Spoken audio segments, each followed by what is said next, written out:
Ce matin, j'ai un thème. Asubuhi ya leo niko na theme.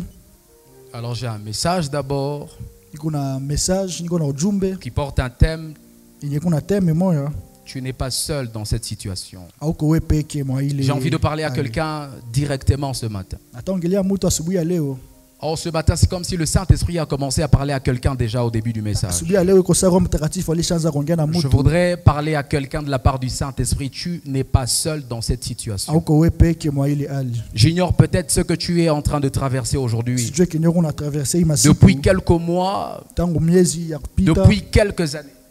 Tangu miaka ya kupita. Je ne sais pas ce par quoi tu es en train de passer. Sijui benye unapitia amo. Mais une chose est sûre, je voudrais te le garantir ce matin. Lakini kitu moja mimi najua. Tu n'es pas seul Auko wewe peke. dans cette situation. Auko peke yako mwa ile Frères et hali. sœurs, Ndugu ce wapendwa. message, lorsque le Saint-Esprit me l'a communiqué, Hii ujumbe wakati Roho Mtakatifu aliniambia nayo. j'étais en train de lui dire qu'est-ce que je dois dire maintenant à ton peuple. Nilikuwa namwambia napasha ambia nini kwa taifa yako. Il m'a dit, dis-lui Akaniambia ubambie qu'il n'est pas seul haiko yeye peke dans cette situation. mwa ile hali. J'ai dit, mais est-ce que c'est suffisant? Na nikamwambia eske nenea tu ile. Et puis il m'a fait comprendre quelque chose Na akanielewesha ya kwamba en rapport avec les circonstances de la vie, akanielewesha en maisha. rapport avec les temps de la vie qui nous font croire que Dieu n'est plus là. C'est de ça qu'il a commencé à me parler depuis ce matin, frères et sœurs. Jo kwa ile alikuwa ananiongelesha tangu asubuhi ya La leo. première chose dont j'aimerais commencer à parler qui nous fait croire que Dieu n'est plus là avec nous, Kitu kia kwanza napasha ongelea yenyewe natuwazishaka kama Mungu akwake na sisi. avant même d'aller loin dans le message que j'ai à vous dire, que j'ai à vous donner ce matin, Mbele ya kwenda mbali kwa ujumbe wetu ya asubuhi ya je leo. voudrais rassurer à quelqu'un ce matin qui a déjà donné sa vie à Jésus qu'à partir du moment où il a accepté de donner sa vie à Jésus, Nataka mbia mtu mwenye ashakapana maisha yake kwa Mungu. sa vie ne lui appartient plus. Maisha yake haiko Sa tena vie yake. appartient dorénavant à Dieu. Maisha yake inakuwa ya Mungu sasa. Quelqu'un me donne un bon amen, s'il vous Mtu plaît. anapasha niambia amene vizuri. J'étais en train de dire ceci. Nilikuwa nasema hivi. À partir du jour où tu as donné ta vie à Jésus, Kwanza siku ulipana maisha yako kwa Mungu. ta vie n'est plus à toi. Maisha haiko tena yako. Ta vie appartient déjà à Jésus. Maisha yako inakuwa ya Yesu C'est Kristo. Paul qui l'avait bien dit dans Galates chapitre 2, le verset Paulo 20. alisema Mgalati, Il a dit, lorsque je suis uni à Christ, alisema wakati niko naunga na ce Kristo na n'est Kristo. plus moi qui vis, Haiko tena mimi ndio niko mais naishi. c'est Christ qui vit Lakini au-dedans de moi. Lakini ni Kristo ndio anaishi Parce qu'à katikati partir yangu. du moment où je lui ai donné ma vie, Kwa sababu elle ne m'appartient plus. maisha haiko tena yangu tangu nilipatia maisha yangu. Quelqu'un peut me dire amen ce matin? Mtu anaweza niambia amen vizuri. Est-ce que tu peux me donner un bon amen ce matin? Nipe amen ya vizuri. Et donc, à partir du moment où tu as donné ta vie à Jésus, Kwanza siku ulipatia maisha yako kwa Mungu, tu marches avec Dieu. unatembea na Mungu. Tu n'es pas seul Hauko wewe peke. dans le chemin que tu es en train de Kwa ile njia faire. yenyewe kunafanya. Alléluia. Amen. La première situation, frères et sœurs, malheureusement, Kitu kia kwanza ndugu sur le wapendwa, chemin qui nous fait croire que Dieu n'est plus là, njia yenyewe natuazishaka kwamba Mungu haiko, on appelle ça le silence de Dieu. tunakuwa naita kimya ya Mungu. Tu appelles Dieu pour la première fois, Unaita Mungu siku ya kwanza, il ne répond pas. Tu ajibie. l'appelles pour la deuxième fois, Namuita ya pili, il ne répond pas. ajibie Tu tu. l'appelles pour la troisième Namuita fois. mara tatu, À ce moment-là, ça commençait à devenir grave. ile wakati inakuwa sasa C'est nguvu tellement sana. difficile à ce moment-là. Inakuwa nguvu wa Un ile peu comme wakati. pour le cas de Lazare. Inakuwa sasa kwa ile La hali Bible ya dit que Lazaro. Lazare est tombé malade, frères et sœurs. Lazaro aligonjwa. Et quand Lazare est tombé malade, Wakati Lazaro aligonjwa, le premier réflexe de ses sœurs, Marthe et Marie, kitu kia kwanza kia Marthe na ils ont Marie, fait appel à Jésus. balita Yesu. Quand Marie et Marthe font appel à Jésus, il y a quelque chose qui se passe. C'est bizarre. Wakati Marthe na Marie balita Yesu La kitu Bible dit kipitikana. Jésus est dans la direction de Judée. Il est en mission. Il est en train d'aller chercher les âmes. Biblia inasema Yesu alikuwa anatafuta mamoja. Il y a une scène bizarre que je ne souhaite pas que tu puisses traverser un jour Kwa dans ta kitu vie. kilipitikana kwa kibaya Je ne pale. souhaite pas cela pour quelqu'un ce matin. Take mtu asubuhi ya La leo. Bible dit Lazare, leur frère, est déjà gravement Biblia malade. inasema Lazaro alikuwa anagonjwa Au sana. point où il est allé apparemment même aux soins intensifs. Alienda hata kwa hospitali. Bien aimé. Ndugu Wakati wapendwa. Lazare anafika mkazaro, c'est comme s'il est déjà au point final. Alikuwa sasa alitaka kufa La Lazaro. Bible dit Jésus, Biblia inasema Yesu il est dans ses affaires. alikuwa mbitu byake. Premier jour, il n'a pas répondu. Kitu kia kwanza kikuya, siku ya Deuxième kwanza jour, il n'a pas kikuya. répondu. Siku ya pili akujibia. Troisième jour, il ne donne aucune réponse. Siku ya tatu akujibia Même pia. pas un signe de vue. Na hata sinye mwa kuleta. Depuis qu'on est allé l'appeler, parce que la Bible Tangu dit balimuita. que Marthe et Marie avaient envoyé une délégation pour aller faire savoir à Jésus, Biblia inasema Marthe na Marie balituma batu. pas que leur frère était malade, mais que son ami était malade. Balituma batu ndio kumwambia Yesu kwamba rafiki yake aligonjwa. La Bible dit Jésus ne répond pas. Yesu akujibia. Il y a un livre que je suis en train de préparer. Kwa Biblia niko na tayarisha. Et ça, c'est une partie de ce livre-là. J'aimerais dire à quelqu'un, ce n'est pas à tous les appels que Dieu te répondra. Amen. Je peux parler à quelqu'un ce matin. Ce n'est pas à tous les appels que Dieu te répondra. Ce n'est pas chaque fois que toi tu voudras parler à Dieu qu'il voudra aussi te parler. J'ai envie de dire à quelqu'un, ce n'est pas parce que toi tu veux parler que Dieu veut aussi parler. Il y a des temps où tu vas appeler Dieu, tu vas même aller à la montagne. Il y a des temps où tu vas aller en retraite. Mais quand tu finis les temps de retraite, tu as comme l'impression que Dieu n'a rien. Tu dis, mais il est où même? Tu as comme l'impression que tu es en train de monologuer, que tu es en train de parler seul. Parce que personne n'est là avec toi. Tu es comme l'impression que même le Saint-Esprit t'a quitté. C'est à ce genre de moment où tu sens que Dieu n'est plus là avec toi. Tu es en train de pleurer, tu sens comme si tu es seul dans tes larmes, seul. Personne n'est là pour te consoler. Personne n'est là pour venir te dire Polé.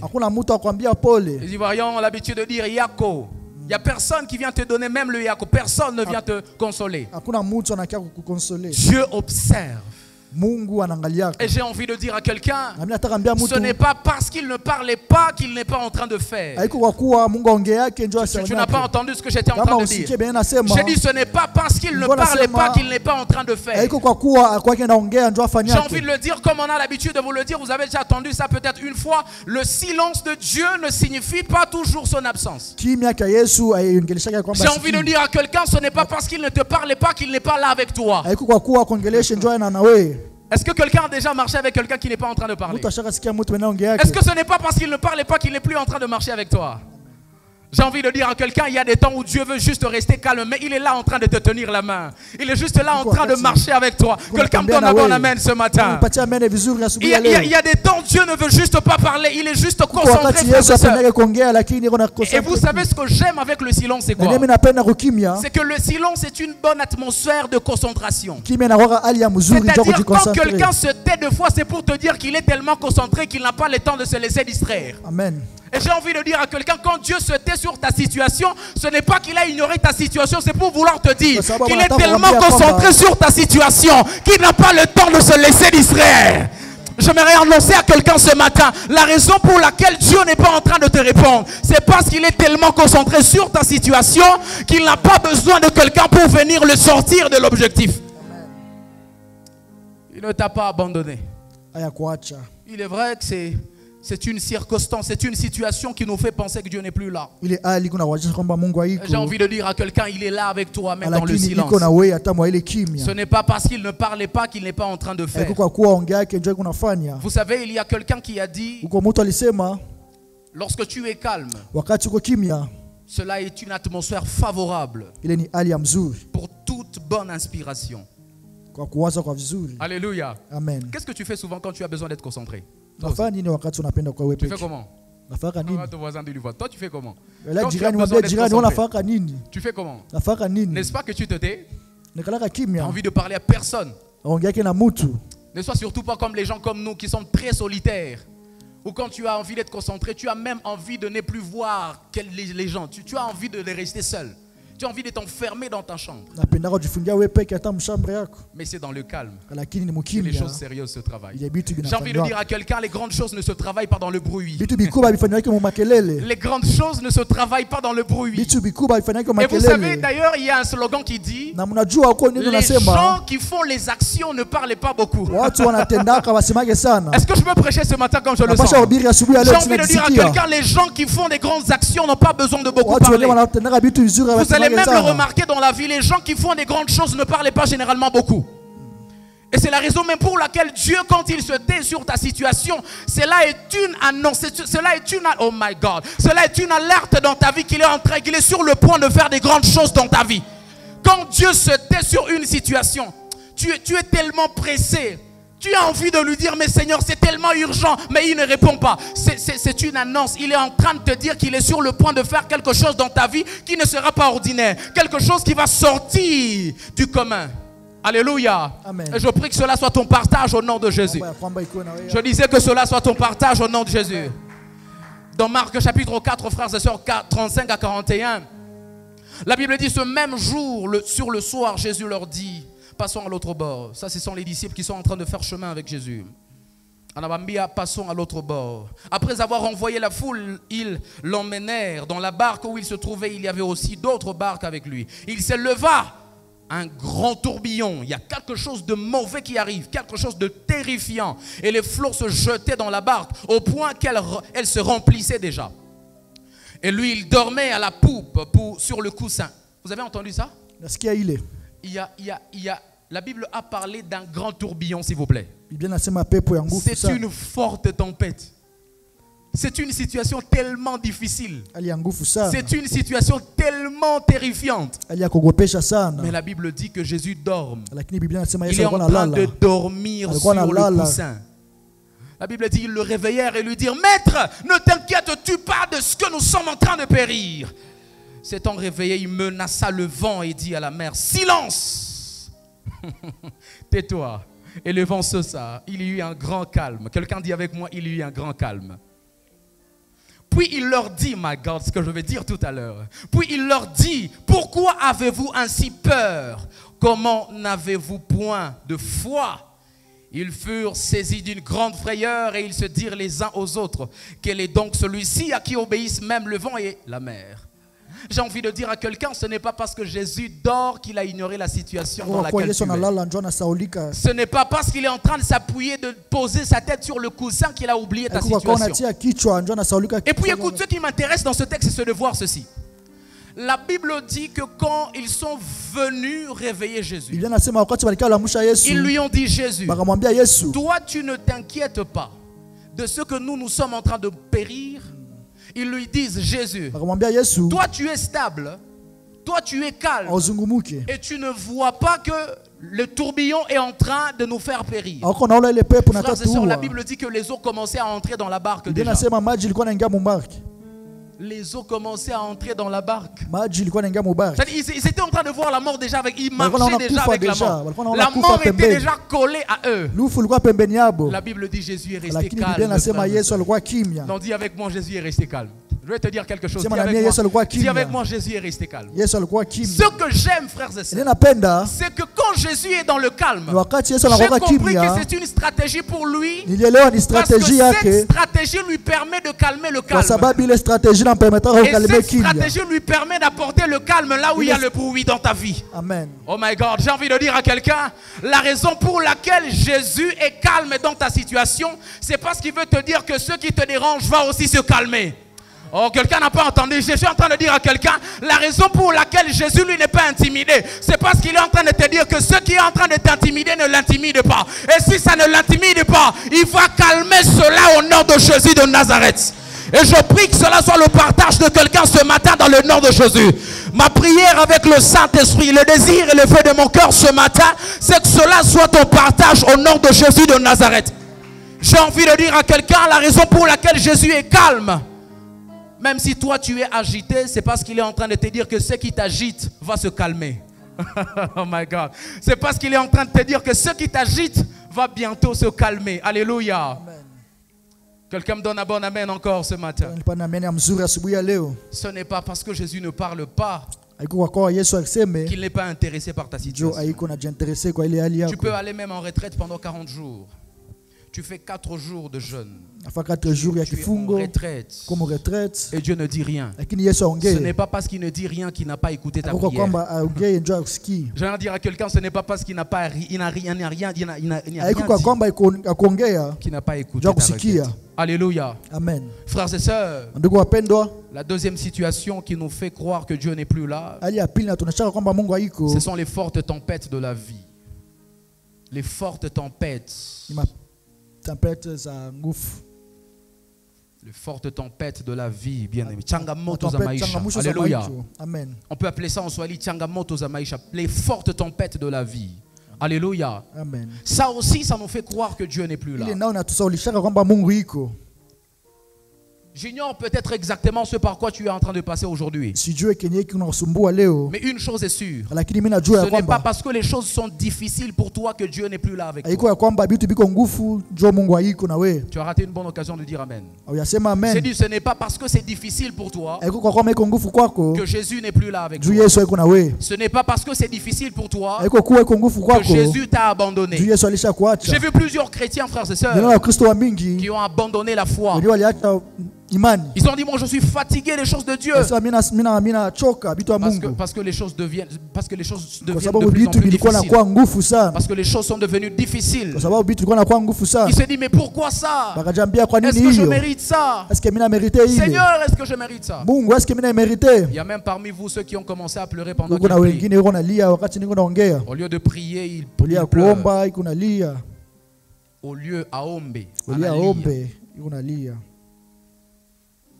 Il y a certains parmi vous. Vous avez commencé à pleurer. Au lieu de parler à Dieu, vous commencez à pleurer. Parce que ça fait tellement mal. Je suis peut-être passé par ce par quoi vous êtes en train de passer. Je sais à quel point ça fait mal aussi. Mais j'ai envie de parler à quelqu'un sincèrement. J'ai envie de te parler comme quelqu'un qui est passé par ce par quoi tu es en train de passer. Je voudrais te dire ceci. Ce n'est pas parce que les choses deviennent difficiles que Dieu n'est plus avec toi. Ce n'est pas parce que les choses deviennent difficiles que Dieu t'a abandonné. Vous savez quoi? Dans la vie, j'ai l'habitude de le dire, lorsque vous êtes sur un chemin où vous ne rencontrez pas le diable, il est possible que vous soyez en train de faire le même chemin avec le diable. Donc si vraiment vous êtes sur le chemin de Dieu, vous devez rencontrer le diable. Il doit vous combattre. Et le diable ne peut pas vous faire du bien. Tout ce que le diable veut contre vous, c'est le mal, c'est le malheur. Le diable ne souhaite que le mal. Et quand vous allez le rencontrer sur le chemin, ne croyez pas que Dieu n'est plus avec vous. Cela d'ailleurs est une preuve en plus que Dieu est en train de marcher avec vous. Quand ça devient difficile, c'est là qu'il faut remarquer que Dieu est avec moi. Et que j'ai maintenant affaire avec le diable, je dois résister. Vous savez, cela est arrivé à Job. Lorsque vous lisez le livre de Job 23, Job 23, 1 à 9, la Bible dit Job prit la parole et il dit. Vous savez, lorsque Job prend la parole à ce moment, la Bible dit qu'il prend la parole après un homme qu'on appelait Eliezer. C'était un de ses amis qui était venu l'assister. Job est en train de passer par des temps difficiles, mes amis.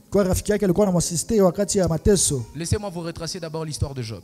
La Bible dit que Job était un homme intègre. Tellement intègre et tellement riche du côté de l'Orient que personne ne pouvait être comparé à lui en termes d'intégrité et en termes de richesse. Au point où, frères et sœurs, la Bible dit que le diable est en train de vagabonder, il est en train de se promener. Et comme par hasard, il arrive dans une réunion que Dieu était sur le point de tenir avec ses fils. Lorsque Dieu est sur le point de commencer le colloque, la Bible déclare, il aperçoit Satan. Et il lui dit, d'où viens-tu, monsieur? Monsieur lui dit, j'étais en train de me promener. J'étais juste là, je suis en train de me balader. Et puis Dieu lui dit, est-ce que tu as vu mon serviteur Job? Il était tellement intègre, frères et sœurs. Il était tellement sérieux avec Dieu. Il était tellement fidèle à Dieu, frères et sœurs, au point où Dieu était prêt à se vanter de lui auprès du diable. Vous avez entendu ça? Tellement fidèle à Dieu. Mais la Bible dit, il y a une scène bizarre qui s'est passée. Lorsque Dieu est en train de s'entretenir avec Satan, la Bible dit, il lui demande. Satan dit, je sais pourquoi cet homme-là est intègre. Je sais pourquoi il est fidèle à toi. ose seulement lui ôter toute la richesse et tout le confort dans lequel tu l'as placé, tu l'as installé. Voir, quand un clin d'œil il va t'insulter. En un clin d'œil il va t'insulter. En un clin d'œil il va t'insulter. Et Dieu dit, d'accord. Il dit, je vais t'ordonner. Il dit, je vais t'autoriser à aller toucher à tout ce qui lui appartient. Il lui a ravi tout. Il lui a tout pris au point de toucher même à sa santé. Il a touché même à ses enfants.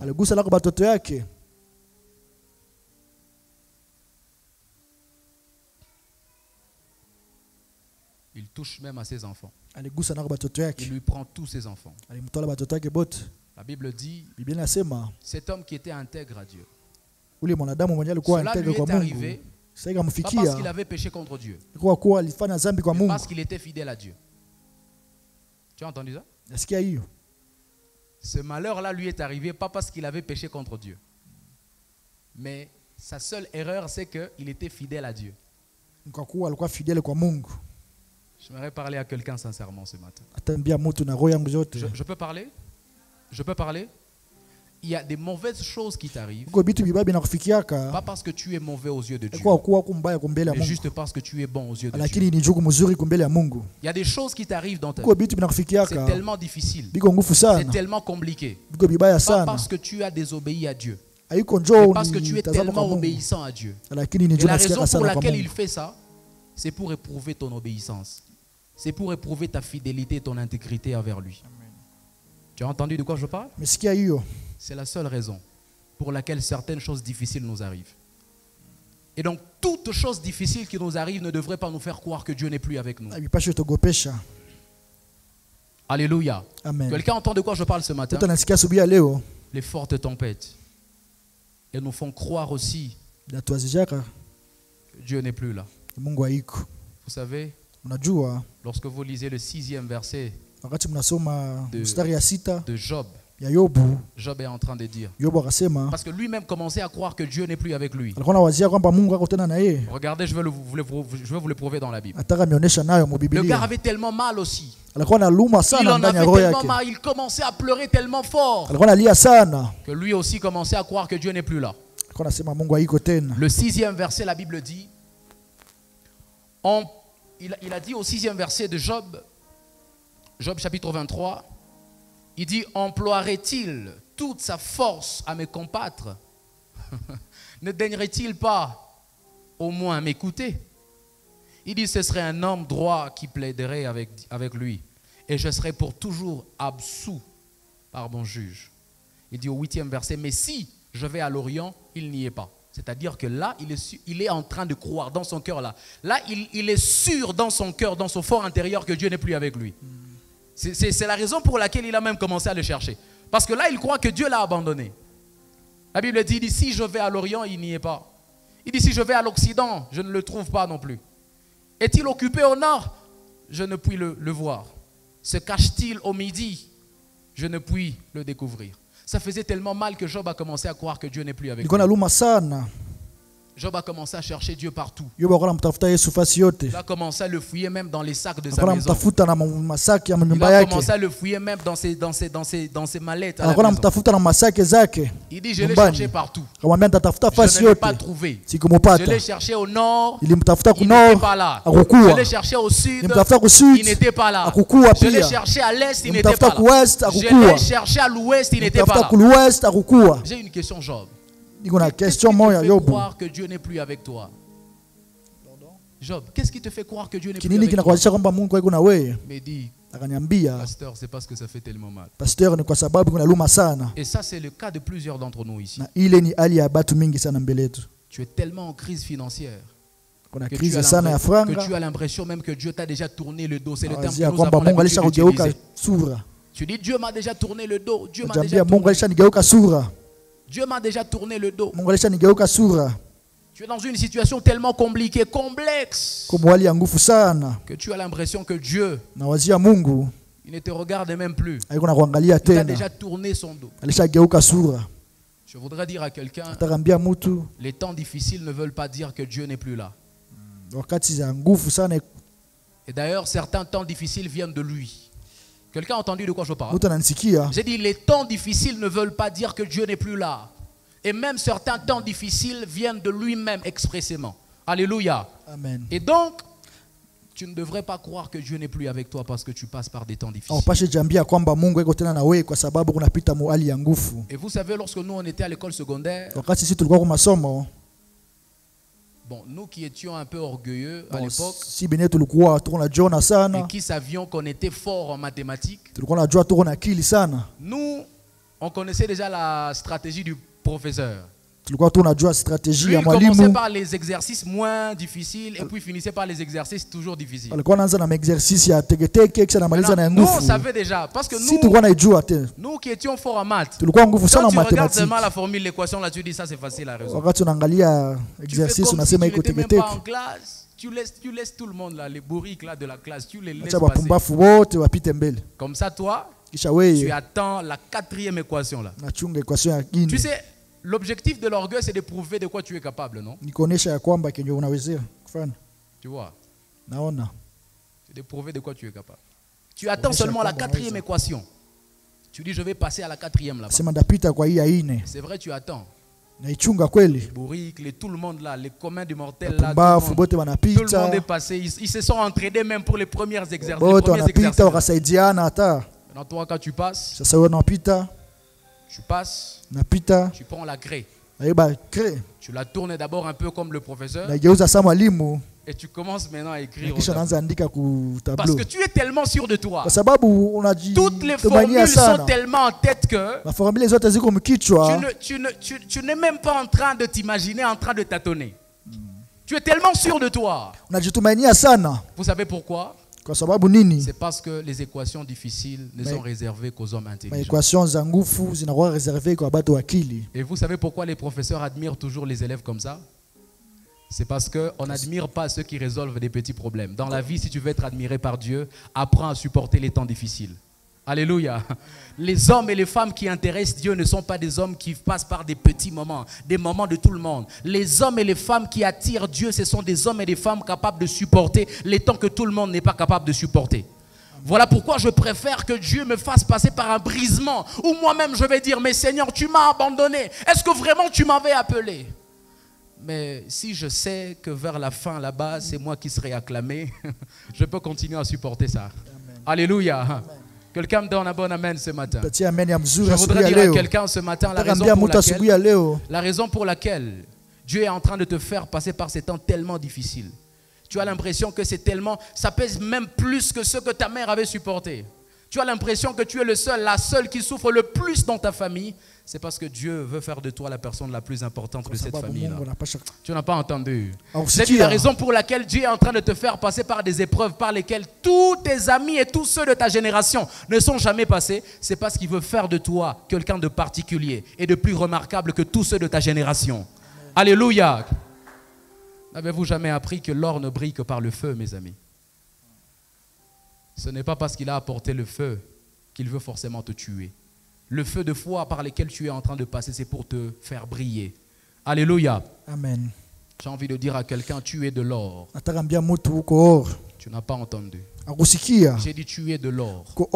Et la raison pour laquelle Dieu te fait passer par le feu, c'est parce que le monde attend avec un ardent désir la révélation des fils de Dieu. Est-ce que je peux prêcher ce matin? J'ai dit la raison pour laquelle Dieu te fait passer par le feu, c'est parce que tu es de l'or. Et le monde attend avec un ardent désir la révélation des fils de Dieu. L'or ne peut pas se vendre cher, mes amis, s'il n'est pas passé par le feu. Il faut qu'il puisse passer par le feu, qu'il commence à briller d'abord pour qu'il puisse être vendu, pour qu'il puisse avoir de sa valeur, toute sa valeur, mes amis. C'est la raison et la seule bonne raison pour laquelle Dieu est en train de te faire passer par ce feu-là. Tu as comme l'impression que tu es le seul à être brûlé dans ta famille. Tu as comme l'impression que tu es le seul à être brûlé de tous ceux de ta génération. C'est parce que toi, tu n'es pas le zinc comme tous ceux de ta génération. Toi, tu n'es pas le cuivre comme tous ceux de ta génération. Tu es de l'or. La raison pour laquelle il te fait passer par le feu, c'est pour que tu puisses briller. J'ai une bonne nouvelle pour toi. c'est que quand tu vas sortir de ce feu-là, quand tu vas sortir de ce feu-là, ce qui sort du feu quand on parle de l'or s'appelle la brillance. My God, est-ce que je peux prêcher ce matin? Ce qui sort du feu quand on parle de l'or, quand il s'agit de l'or, s'appelle la brillance. Ça s'appelle le succès. Ça s'appelle les acclamations. Ça s'appelle l'élévation, frères et sœurs. Ça s'appelle la gloire. Tout simplement ça. Et donc j'ai envie de dire à quelqu'un, la raison pour laquelle Dieu te fait passer par ces temps difficiles, c'est parce qu'il te prépare à une gloire. Quelque part.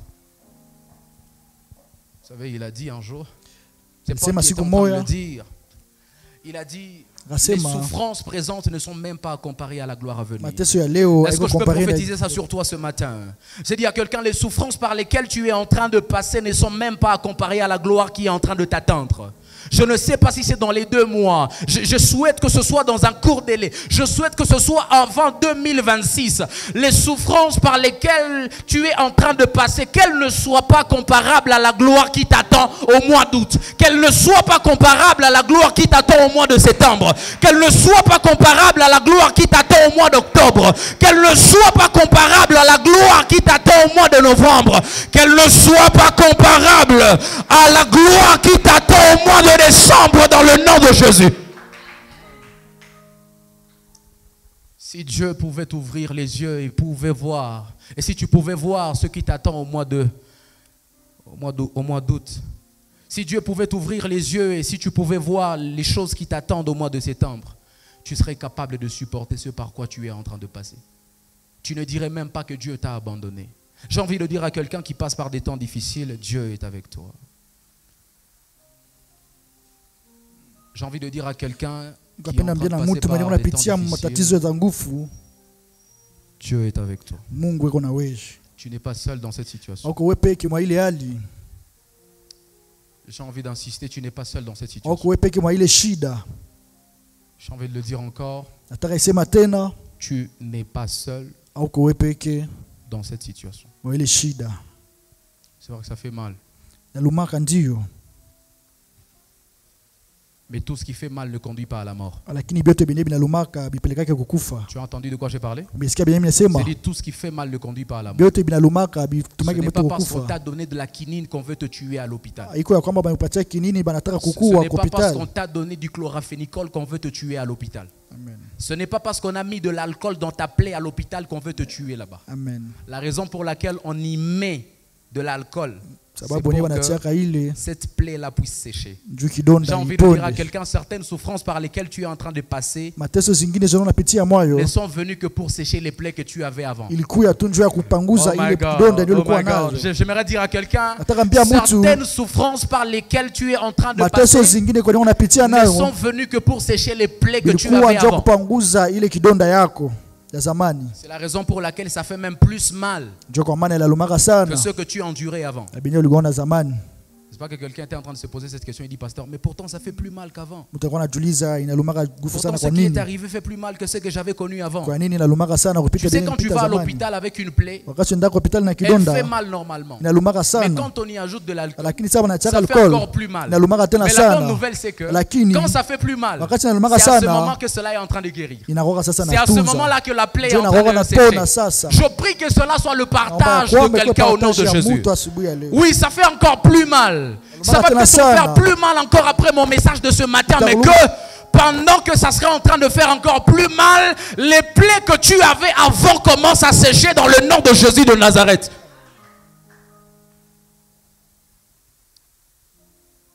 Une autre situation qui nous fait croire que Dieu n'est plus là. Ce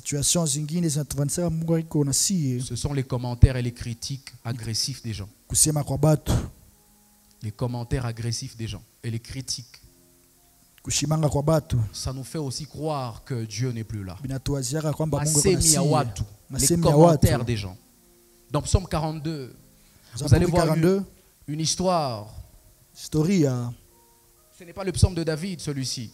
Parce que le livre de Psaume n'a pas été écrit que par David.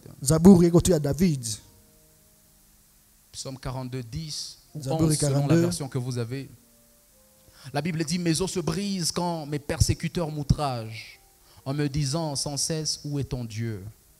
Je sais qu'il y a quelqu'un à qui on a déjà posé cette question ici pendant que je parle. Vérité éternelle. On va voir. On va voir. Les gens commencent à parler. Les gens commencent à critiquer. J'ai connu une femme dans 1 Samuel chapitre 1er. Il était la première femme d'un homme qu'on appelait Elkana. Qui avait une autre femme qu'on appelait Pénina. La Bible dit que Dieu avait expressément. S'il vous plaît, je voudrais attirer votre attention sur le fait que c'est Dieu qui avait rendu Anne stérile. Regarde ton voisin de lui voisin. Je te rappelle que. N'en parle-lui s'il te plaît. Regarde droit dans les yeux ton voisin. Dis-lui voisin. Je te rappelle que c'est Dieu qui avait rendu Anne stérile. Le diable n'était pas dans la stérilité de Anne. Hein? Bon, maintenant les femmes, j'ai une question honnête. Répondez-moi aussi honnêtement. Est-ce que la stérilité fait bien à une femme? Ça fait du bien à une femme. Quelle est cette femme-là qui peut être contente, heureuse d'être stérile? Elle n'existe pas dans ce monde, je crois. Sur 100 femmes, on peut difficilement avoir 90. On peut difficilement avoir, je voulais dire, on peut difficilement avoir 5 qui souhaitent être stériles. Sur 100 femmes dans ce monde. Toutes les femmes voudraient avoir des enfants. Mais s'il vous plaît, dans ce texte, la Bible me choque. En me faisant voir que le diable n'était pas derrière la stérilité de Anne. C'est Dieu qui était derrière ça. Et puis ça m'étonne de voir que Dieu avait même toléré que Pénina, qui était la concubine de son mari. En d'autres termes, je ne sais pas, vous comprenez un peu? Dieu permet que cette femme qui s'appelait Pénina commence même à critiquer Anne. Qu'elle commence même à amortir Anne. Elle a commencé à l'insulter. Elle a commencé à la vilipender, à lui faire perdre sa valeur. Alors que c'est Dieu qui est derrière ça, s'il vous plaît. Il a toléré ça. Il a laissé ça. J'ai une bonne nouvelle pour quelqu'un. Elle sera mauvaise peut-être pour un autre. Mais j'ai envie de dire à quelqu'un, de fois les souffrances par lesquelles tu es en train de passer, c'est Dieu qui les laisse. C'est Dieu qui permet que cela t'arrive. De fois c'est Dieu. Ne regardez pas le diable de derrière. Tout malheur qui t'arrive. Certains malheurs viennent de Dieu. Dieu permet que Pénina continue à amortir Anne. Frères et sœurs, Anne avait aussi commencé à penser que Dieu n'était plus avec elle. Elle aussi, dans son fort intérieur, elle savait que celui qui l'avait rendue stérile, c'est le diable. Je vais vous le montrer. La Bible dit au 4e verset, le jour où Elkana offrait son sacrifice, il donnait des portions à Pénina, sa femme, et à tous les fils et à toutes ses filles, toutes les filles qu'il avait d'elle. Mais il donnait à Anne une portion double car il aimait Anne que l'Éternel avait rendue stérile. Vous avez entendu ça, que l'Éternel avait rendu stérile. C'est l'Éternel qui l'avait rendue stérile. 6. Sa rivale qui lui prodiguait des mortifications pour la porter à s'irriter de ce que l'Éternel l'avait rendu stérile. Et toutes les années, il en était ainsi. Dieu est en train de permettre ça toutes les années. Donc ce n'était même pas pendant une année seulement. Hein. Toutes les années, Dieu était en train de permettre cela. Et la Bible dit, chaque fois qu'Anne montait à la maison de l'Éternel, Pénina l'a mortifiée. Donc même là, elle n'avait plus envie de prier. Parce qu'elle était tellement insultée, rabaissée, diminuée, vilipendée qu'elle n'était même pas dans l'atmosphère du culte. Alors elle pleurait et ne mangeait point. Au point où elle ne pouvait plus manger. Et j'ai envie de te dire que celui qui était derrière ça, c'est Dieu. Le diable n'était pas dans cette affaire. C'est Dieu qui était derrière ça. La Bible dit au 8e verset, Elkana, son mari, lui disait, Anne, pourquoi pleures-tu et ne manges-tu pas? Pourquoi ton cœur est-il attristé? Est-ce que je ne vaux pas pour toi mieux que 10 fils? Anne se leva après que l'on eut mangé et bu à Silo. Ce jour-là, peut-être qu'elle n'avait pas mangé parce que la Bible nous dit qu'elle ne mangeait plus. Le sacrificateur Élie était assis sur un siège près d'un des poteaux du temple de l'Éternel. Et l'amertume dans l'âme, elle pria l'Éternel et versa des pleurs. Elle ne pouvait même plus parler, elle commençait seulement à pleurer au lieu de prier. La Bible dit, elle fit un vœu en disant, écoutez maintenant le vœu, c'est là qu'on va nous faire voir que Anne avait aussi déjà cru que Dieu n'était plus avec elle. La Bible dit, son vœu est celui-ci. Éternel des armées, si tu daignes regarder l'affliction de ta servante. Donc, Anne, à ce moment-là, elle est en train de penser que Dieu ne regarde plus à ce qu'elle est en train de connaître. Vous avez vu ça? C'est le cas de plusieurs d'entre nous, n'est-ce pas? Il dit, Seigneur, si tu peux même regarder à ce que je suis en train de vivre. Il dit, si tu te souviens de moi. C'est une façon de dire, Seigneur, tu m'as déjà oublié. Il dit, si tu te souviens de moi et n'oublie point ta servante. Il dit, si tu donnes à ta servante un enfant mâle, il dit, je le consacrerai à l'Éternel pour tous les jours de sa vie et le rasoir ne passera point sur sa tête. Anne est arrivée à un niveau où ça faisait tellement mal qu'elle a pensé que Dieu l'avait déjà oublié. Mais sauf que celui qui était derrière ça, c'était pas le diable, c'était pas les démons. Celui qui était derrière ça, c'était Dieu. Tu as entendu ça? C'était pas le diable, c'était Dieu. Certaines choses par lesquelles tu passes font tellement mal. Ça fait tellement mal. Pas parce que c'est forcément le diable. Mais des fois c'est Dieu. Des fois c'est Dieu qui permet ça. Les critiques des gens. On l'a tellement critiqué. On l'a tellement insulté qu'elle a commencé à penser que Dieu n'est plus avec elle. On l'a tellement rabaissé qu'elle a commencé à penser que Dieu n'est plus avec elle. Frères et sœurs, les rares des fois où j'ai pensé, où j'ai commencé même à vérifier si j'étais serviteur de Dieu. Les rares des fois où j'ai commencé moi-même à vérifier si j'étais vraiment serviteur de Dieu, c'est quand je suis tombé sur des commentaires des gens. Et puis c'est même pas en face, hein, c'est sur internet. Quelqu'un te dit, monsieur, je te connais depuis avant. Je te suis depuis avant. Je sais que tout ce que tu prêches là, c'est du mélange. Tu n'as jamais été appelé par Dieu. Toi, tu as quel message d'abord? Il n'y a pas 2 mois, j'ai lu un tel commentaire. Je peux vous dire avec toute sincérité que je suis rentré et j'ai dit, Seigneur, est-ce que c'est vrai que tu m'avais appelé? J'ai dit, Seigneur, est-ce que ce qu'il ne dit pas là, ce n'est pas vrai? Est-ce que ce qu'il ne dit pas là n'est pas vrai? Est-ce que ce qu'il est en train de dire là-bas n'est pas vrai? J'ai commencé à vérifier si j'étais serviteur de Dieu.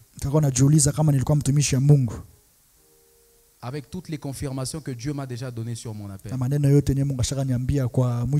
J'ai douté de mon appel à cause des commentaires. J'ai pensé que Dieu m'avait abandonné. J'ai pensé que j'avais déraillé. Je me souviens ce jour-là, j'ai tellement bien prêché, je vous dis la vérité. C'est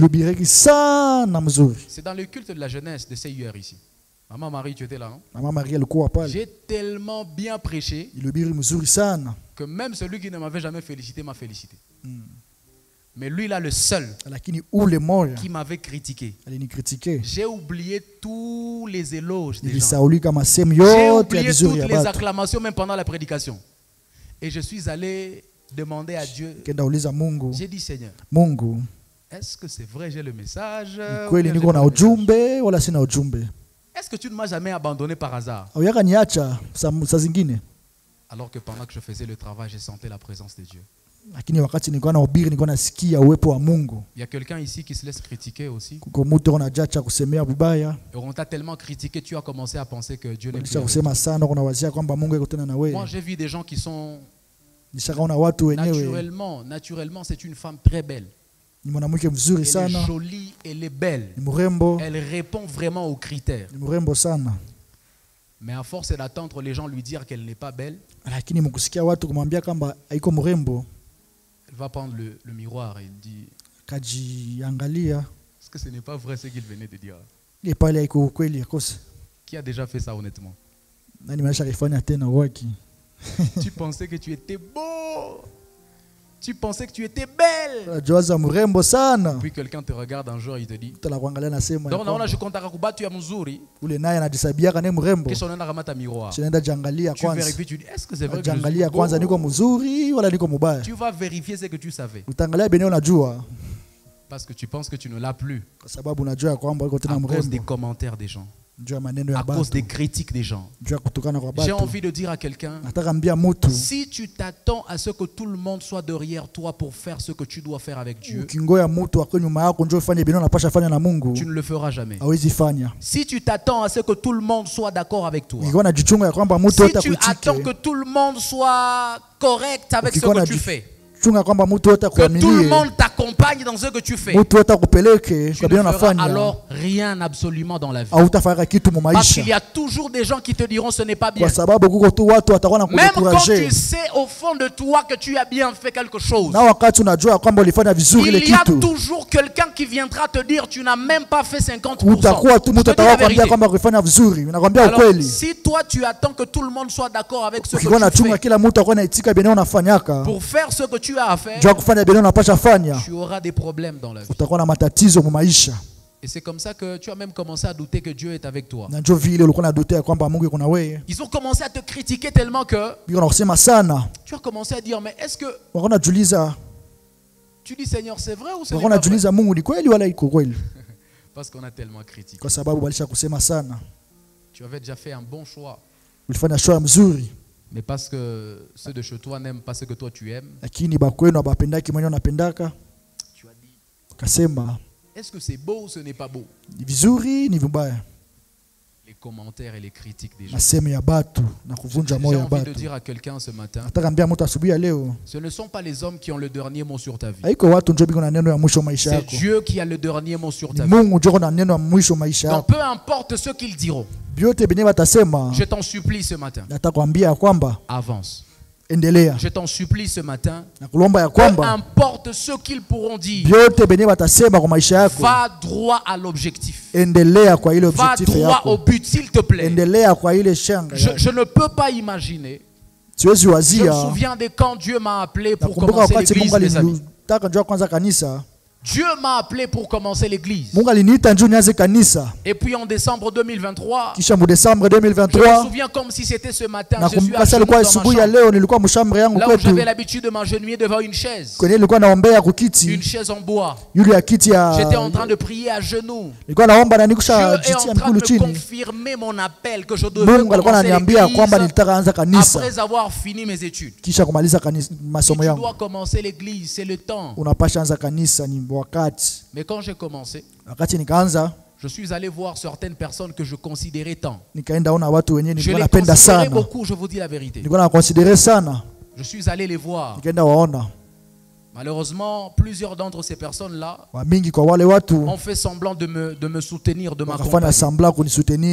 Moi, j'avais quand même été courageux et poli d'aller les voir. Et donc, ils ne pouvaient pas faire le gros dos comme si c'est eux qui m'avaient appelé. Ils ont aussi dit, d'accord, c'est pas grave, ils ont prié pour moi et même plusieurs d'entre eux m'ont béni. Quand j'ai commencé, il y avait déjà plein de gens qui commençaient à venir à l'église. Ceux qui savent, ceux qui étaient là, ils savent comment on est. Il y a plein de gens qui commençaient à venir. Mais les mêmes personnes qui m'avaient appuyé au début là-bas, j'ai appris de certaines bouches. Elles ont commencé à dire que moi je ne comprenais même pas ce que je faisais. J'ai dit oh. Donc lui peut dire que moi je ne comprends pas ce que je fais. J'ai pris le temps, presque toute une journée à lui expliquer comment Dieu m'a appelé. Lui-même par hypocrisie spirituelle, il dit je sens que Dieu a vraiment, je sens vraiment que Dieu est dans ce que tu dis.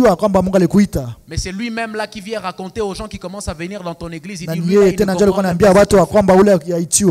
mon ami, si je ne devais que rester sur ça, j'aurais déjà arrêté l'église.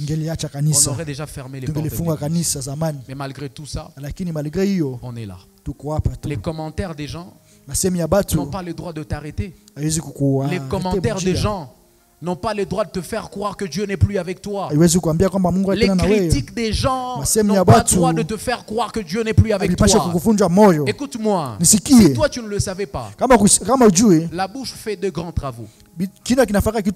Le premier travail que la bouche fait, c'est qu'il mange. Et le deuxième grand travail que la bouche fait, elle parle. Tu as entendu ça? J'ai dit premièrement la bouche mange et deuxièmement la bouche parle. Si toi tu attends que les gens ne disent rien pour que tu fasses quelque chose, alors tu ne feras rien dans la vie. Parce que les gens diront toujours, ils parleront toujours, en bien comme en mal ils parleront. Mais même s'ils parlent en mal, je t'en supplie ce matin, n'ose pas de croire que Dieu n'est plus avec toi. Peu importe les critiques des gens, peu importe les commentaires des gens, n'ose pas croire que Dieu t'a abandonné. C'est l'une des raisons pour lesquelles certains ont dit que je suis têtu, moi. J'ai partagé une expérience à quelqu'un un jour. Je crois vous l'avoir déjà partagé un jour. Quand j'ai commencé l'église, je suis allé voir ma propre mère. C'est le seul parent qui me reste. Dieu m'a dit que quand je finis les études, je dois commencer l'église. Ça c'est parfait. Elle m'a dit ça c'est bien. Mais c'est pas un bar. Elle m'a dit mais ça c'est pas un bar, ça c'est très bien ça. À l'église, vraiment, ça c'est bien. Et puis je lui ai dit, moi je ne veux même pas qu'on fasse la fête de défense. Je veux que l'argent que vous auriez dû dépenser pour ça, donnez-moi, je commence directement à l'église. Maman a dit, ça c'est pas grave, c'est automatique.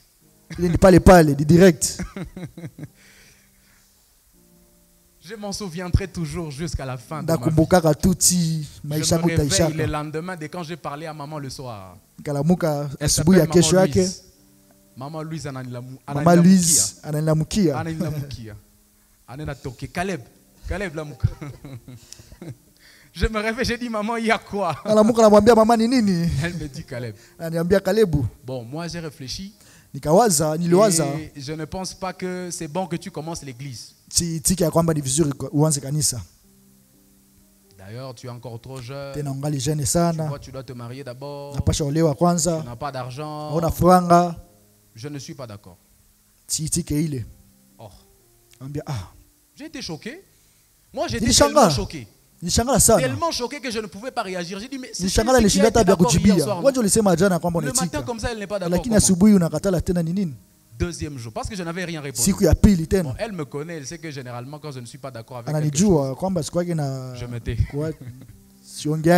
Elle savait que le monsieur là, je sais qu'il tient encore sur sa décision. Demain encore. Le matin. Caleb. Il dit, moi je t'ai dit que je ne suis pas d'accord avec ton histoire d'église là. J'ai dit, bon, moi dans mon cœur je me disais là, quand je me j'ai dit, qui a dit à cette maman que moi je lui ai demandé son avis?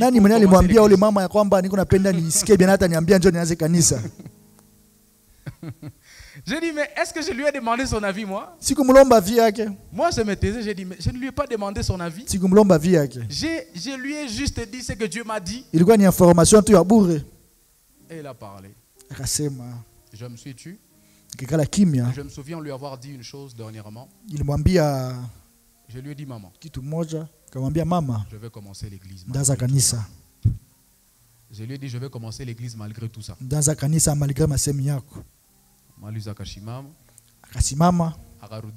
Elle m'a dit, maintenant, Kisha, ce n'est pas fini, hein? Là maintenant il sort. Parce que moi je ne peux plus l'écouter. Elle commence à dire maintenant aux autres mamans, ah Caleb, mon enfant apparemment il a perdu la tête. Apparemment, moi je ne sais pas ce qu'il est en train de me raconter aujourd'hui. Il a déjà commencé l'église, je ne sais pas qu'est-ce qu'il va avec. Lui il ne le savait pas au fait. Le jour où on est allé, est-ce que tu sais que le jour où on est allé acheter ce rideau ici, quand on a dépassé maman Louise là-bas, il était en train de parler à une maman que maman Marie aussi connaît. Pendant que nous on préparait déjà de commencer l'église, on racontait aux autres mamans On leur disait que je suis devenu fou. Que je suis devenu fou. Alors mes amis, j'ai envie de vous poser une question. Hein? C'est une question honnête. J'ai besoin d'une réponse directe. Est-ce que vous avez l'impression d'être devant un pasteur fou ici?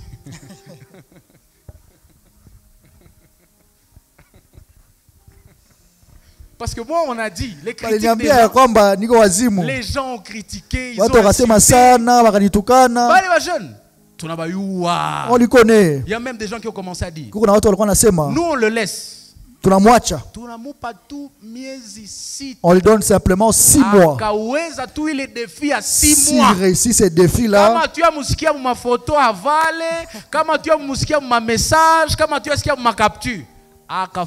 s'il arrive à faire 6 mois, de Dieu. Aujourd'hui, il continue à s'appeler homme de Dieu. Moi, je suis déjà à 1 année et demie bientôt. Et il continue à s'appeler homme de Dieu là. J'ai déjà relevé le défi. Vous m'avez déjà entendu dans les audios ici. Vous m'avez déjà entendu dans les messages. Vous m'avez déjà vu dans un scandale ici. Ils ont critiqué. Et c'était tellement décourageant. Hein? Au point où d'ailleurs, avant de commencer l'église, c'était la veille, je crois, le vendredi, parce qu'on devait commencer dimanche. Le vendredi, il y a celui qui était en train de le former à la technique, qui est venu à l'église et qui m'a dit, il y a un homme de Dieu. On est allé le voir avec toi, c'est vrai, tu m'as dit qu'il n'y avait rien entre toi et lui, que vous ne vous êtes même pas chamaillé avant que tu ne commences l'église. Mais ce que j'ai entendu, c'est qu'il disait là, avant que je ne commence l'église, hein, ce que j'ai entendu qu'il est en train de dire aux gens, ça ne m'a pas plu. Ça m'avait découragé, je vous dis. Le vendredi, on doit commencer l'église dimanche. Ça m'a tellement découragé. J'ai dit, mais je pensais d'ailleurs que c'est lui qui allait chaque fois m'envoyer les fidèles à l'église. Parce que c'est ça en fait les gens. Hein. Non, vous ne vivrez peut-être jamais ça parce que vous ne serez jamais pasteur. C'est quand tu commences l'église comme ça, tu vas voir les hommes de Dieu qui n'ont pas d'église. Ils te disent pasteur. Mais nous on gagne les âmes, non? Tu penses qu'on va chaque fois envoyer les âmes là où? On va chaque fois les envoyer dans ton église. On va chaque fois les recommander là-bas. Les amis, les gens qui ont promis m'envoyer les fidèles, ce sont les gens qui sont venus récupérer même le peu que j'avais. Moi j'ai vécu ça. Mais malgré ça, je n'ai jamais arrêté. Je n'ai jamais arrêté. Parce que ce ne sont pas les gens qui ont le dernier mot sur ma vie. C'est Dieu qui a le dernier mot sur ma vie. J'ai envie de dire à quelqu'un, toutes les paroles des hommes sur ta vie sont nulles. La seule parole qui a un pouvoir sur ta vie, c'est la parole de Dieu. Tu n'as pas entendu de quoi je parle. J'ai dit, tous les mots que peuvent prononcer les hommes sur ta vie sont sans effet. La seule parole qui peut avoir un effet sur ta vie, c'est celle qui vient de Dieu. Même si ça vient de ta mère, si ce n'est pas Dieu, l'origine de cette parole-là, elle n'aura aucun effet sur ta vie. C'est seul Dieu qui a un pouvoir sur ta vie. Tu as entendu de quoi je parle? C'est la seule parole qui a un pouvoir sur ta vie. Tu as déjà entendu ce verset qui dit que toute malédiction prononcée sans cause n'a pas d'effet? Tu as déjà entendu ça? Voilà. C'est comme ça. Peu importe ce qu'ils diront, les commentaires, les critiques, tu ne dois pas laisser ton âme se salir, ton cœur. J'ai envie de dire à quelqu'un, garde ton cœur plus que toute chose. J'ai envie d'interdire quelqu'un à donner ses oreilles à n'importe qui. Tu as entendu de quoi je parle? Tu n'as pas droit de donner tes oreilles à n'importe qui. Vous savez, c'est l'une des raisons pour lesquelles on a toujours dit que moi je ne parlais pas beaucoup aux gens. La raison pour laquelle je ne vais pas souvent voir les gens pour leur parler, c'est parce que je sais que quand je leur parle, je dois aussi entendre quelque chose. Et moi, je n'aime pas beaucoup entendre les gens quand Dieu m'a dit quelque chose. J'aime entendre un peu de gens comme ça, un peu de gens. Quand je suis sûr de ce que Dieu m'a dit, je vous dis la vérité. Ça, c'est le secret de moi, ton père. Ça, c'est un secret que je te donne en tant que ton pasteur. Moi, quand je suis sûr de ce que Dieu m'a dit au début là-bas, je n'écoute plus beaucoup de gens. Je n'écoute plus beaucoup de gens. J'écoute un peu de gens comme ça. Un peu comme ça. C'est la raison pour laquelle je n'ai pas beaucoup d'amis. Même parmi les pasteurs, les serviteurs de Dieu, on se connaît seulement.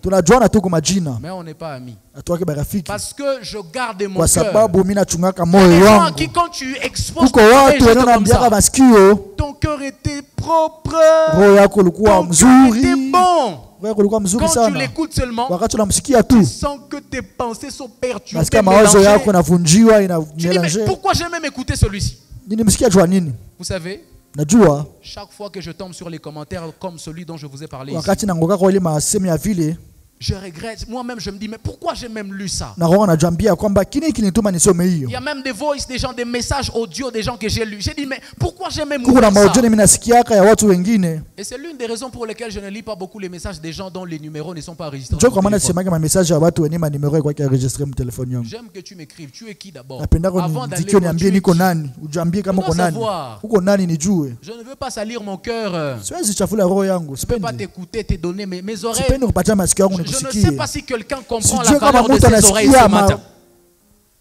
Je suis en train de poser cette question. Je ne sais pas si tu as compris. Tu as déjà compris l'importance de tes oreilles sur toi. Parce que la Bible me dit que la foi vient de ce qu'on entend. Je ne sais pas comment toi tu es léger à écouter tout le monde. Je ne sais pas comment toi tu es léger à écouter tous les prédicateurs. Je ne sais pas comment toi tu es léger à donner tes oreilles à tous tes amis. Je ne sais pas pourquoi toi tu es si souple à aller demander conseil à tout le monde. Toi quand tu as un problème, tout le monde sait. Parce que tu veux avoir le conseil de tout le monde. Tu veux avoir la vie de tout le monde. C'est maintenant que quand tu as la vie de tout le monde là, finalement tu te rends compte que tu es confus. Tu vois les termes que tu as souvent utilisés, non? Je l'ai trouvé, n'est-ce pas? Là, je t'ai ramassé. C'est là que tu as l'habitude de dire je suis maintenant confus. Pasteur sijui kama niseme nini. Ulikuwa na decision mwanzo. Ulikuwa na decision mwanzo. Unena jichafula. Tu es allé te ukisha jichafula na masemi ya watu. Des gens ont parlé sur toi. Kisha unakosa décision. Kisha unakosa décision. Tu vois? Non non. Non, faut pas penser que nous on est orgueilleux quand c'est plutôt ce qu'on appelle prudence dans la vie. Dieu lui-même a dit soyez prudents comme le serpent. Quand Dieu dit soyez prudents comme les serpents, c'est une façon de te dire que tu n'as pas le droit d'écouter tout le monde. Qui t'avait dit que tout le monde a le droit de te parler? Oh les femmes. Qui vous avez dit que tous les jeunes garçons ont le droit de vous parler?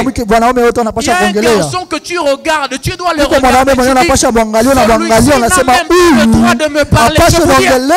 Est-ce que je peux prêcher ce matin? Je vous dis la vérité, il y a des gens que tu le rencontres avant même de l'étudier, de le connaître. Tu dis celui-ci n'a pas le droit de parler à mes oreilles. Ce n'est pas de l'orgueil. Ça s'appelle la prudence. Tu as entendu de quoi je parle? J'ai dit que ce n'est pas de l'orgueil. Ça s'appelle la prudence. Il y a des gens que moi je n'écoute pas. Il y a des prédicateurs jusqu'aujourd'hui. Moi, je me mets seulement comme ça. Quand je le regarde, je dis celui-là n'a pas le droit de faire entrer une seule parole. Je sors et je m'en vais. Vous avez dit que c'est parce que ce sont des prédications. Vous avez le droit de les écouter. Vous ne savez pas qu'il y a des gens qui ont abandonné la foi à cause de mauvaises prédications. Vous ne savez pas ça. Vous pensez que c'est parce que c'est une prédication, alors vous avez le droit d'écouter aussi ça. Vous pensez que c'est parce que c'est un homme de Dieu, vous avez alors le droit de l'écouter. Qui vous avait dit que tout pasteur est sérieux? Qui vous avait dit que tous ceux qui s'appellent hommes de Dieu sont sérieux? Qui vous avait dit ça?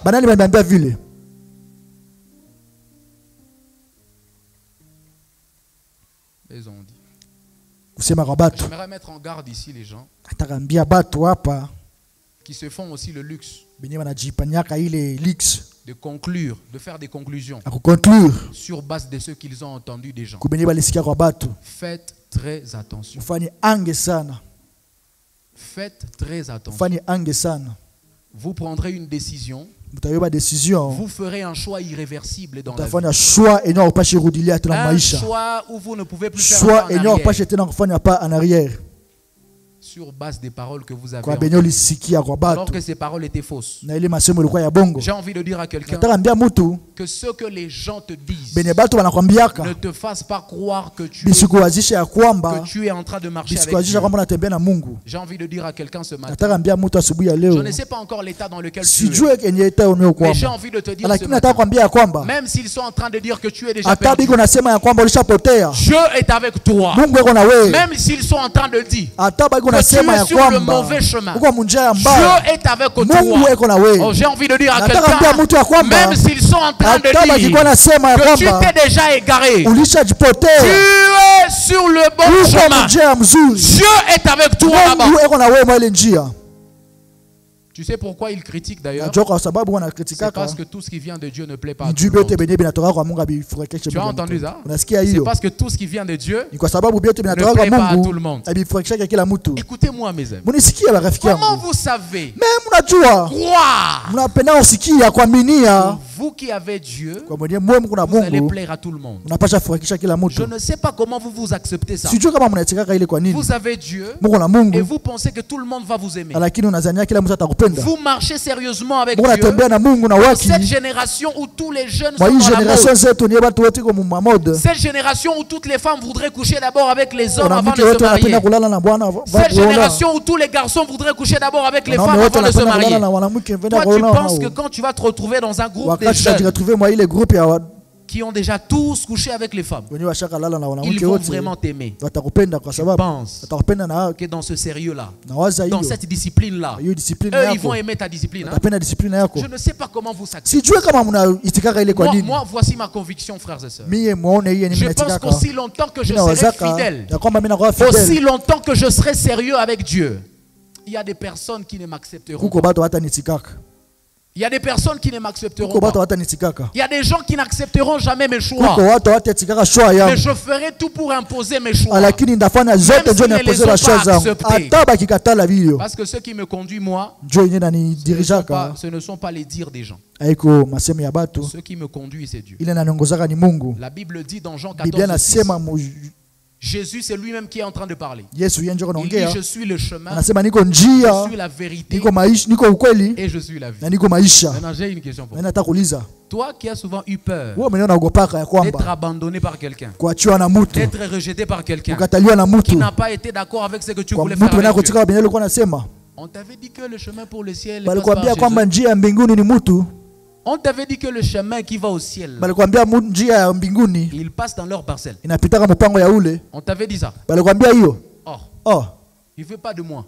Je m'en fiche. Je continue avec Dieu. Il ne veut pas de moi. Je continue ma route. Moi, je te dis la vérité. Moi, je suis tellement dur dans mon cœur que même si c'est mon père, même s'il était encore là, il m'interdit de faire ce que Dieu a demandé de faire. Je vais faire ça.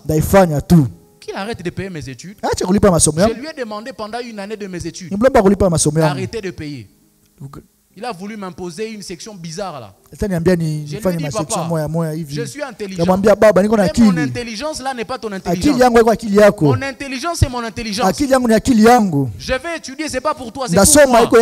Tu ne dois pas m'imposer les études que je ne veux pas. Il a dit, ah, comme tu ne veux pas, tu vas maintenant arrêter les études. Je ne vais plus payer pour toi. Il a dit, arrête maintenant. Il a arrêté pendant une année. Troisième année secondaire au collège. Moi, quand j'ai commencé le collège, c'est en troisième. Déjà la première année au collège, j'arrête. Parce que papa ne veut pas payer mes études. Je lui ai dit, je ne ferai pas ce que toi tu m'as dit. Je vais faire ce que je sens en moi. C'est ce que je vais faire. Je ne suis pas têtu. Je me laisse conduire par l'orientation de Dieu. Tu as compris ça? Maintenant, toi, tu as peur des gens. Toi, tu as peur que ce petit monsieur-là te quitte. Un monsieur qui n'a même pas $3 000. Il n'a même pas $3 000 dans son compte à banque. Il n'a même pas un compte à banque. Tu as peur que le monsieur-là te quitte. Parce que tu as refusé de lui donner son corps. Ah, si tu ne veux pas. Moi, cette histoire de mariage, on arrête ça. Hein? Si tu ne veux pas d'abord qu'on puisse... moi, cette histoire de mariage, on arrête. Ah, papa, j'ai peur. Papa, l'histoire de mariage va s'arrêter. Qu'est-ce que ça s'arrête? Ça fait quoi? Qu'il aille se marier avec ceux qui vont se goûter là-bas. Qu'ils aillent se goûter là-bas. On va au mariage sans se goûter. C'est ça la discipline de Dieu. Qu'ils aillent se goûter là-bas comme ça, ils vont se marier comme ça. Ils n'ont qu'à aller se marier, non? Tu as peur de quoi? Tu as peur qu'il te quitte pour quoi? Tu as peur qu'elle te quitte pour quoi? Ah, je ne sais pas. Je ne sais pas si quelqu'un peut avoir cette mentalité. Tu ne dois pas dépendre des gens. Parce que ce ne sont pas les gens qui ont le dernier mot sur ta vie. C'est Dieu. Ne vous laissez pas distraire par lui. Amen. C'est Dieu qui a le dernier mot sur ta vie. Tu as entendu de quoi je parle? Quelqu'un a entendu de quoi je parle? Ce ne sont pas les hommes. Peu importe qui il est. Si c'est Dieu qui a dit, fais ce que Dieu t'a dit. Mais je te dis la vérité. Ah, lui maintenant. Maintenant. Lui, s'il arrête de faire ça pour moi, pasteur, je vais mourir.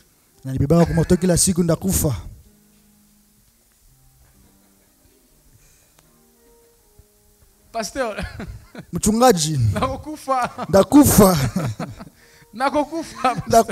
je vais mourir si lui il arrête. Monsieur là est arrivé dans ta vie, tu avais déjà quel âge? Le monsieur là est arrivé dans ta vie, tu avais déjà 23 ans. Tu étais vivante. Maintenant, aujourd'hui, tu me fais croire. Pour me manquer même de respect. Tu viens me faire croire que si ce monsieur là quitte ta vie, tu vas maintenant mourir à 24 ans.